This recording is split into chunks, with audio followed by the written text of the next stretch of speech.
ato sa ning lakbitan kay kining usa ka kawatan trumpetakin wala kalikay kay ang iPhone locator murag waljang dili katulog. Ay gayay mo lagi simisipyat din nga usa ka kawatan ba. Kay dato nga alas 4 sa hapon trumpetakin Abril 30, 2025 dito mismo sa Barangay Nazareth. May sulod ang usa ka babae nga giila nga si alias Happy. Happy kay siya. Happy.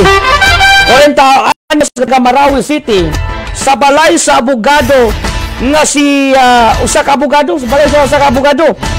Sa CCTV footage klaro kaayo nga iyang liyo giguba ang kandado o gihakot ang mga butang nga mga mahalon. Gingon ang biktima nakakuha og kining usa ka iPad nga nagkantidad og 20,000. Kalkyo tumpitakin. 20,000 mga alas nga miabot sa 500,000 o 700,000 na. O cash nga 50,000 ang nakuha sa maong suspect. Apan mga kahigala. Ang teknolohiya wala gayud mapakyas sa trumpetakin kay kining iPhone nga hawid sa usa ka suspect trumpetakin kaniyang nakawat.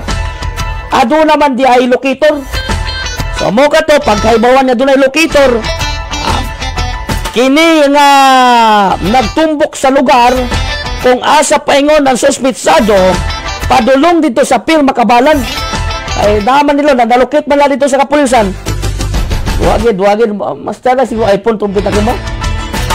Mo nito tungod sa paspas na aksyon sa kapulisan sa Nazareth, gilusad ang usa ka hot pursuit operation o diya dayon nadakpan ng suspect nga gilang si alias Happy og sa pagkakaron ana sa kustodiya sa kapulisan ang suspetsado og andam pasakan og kasong kriminal.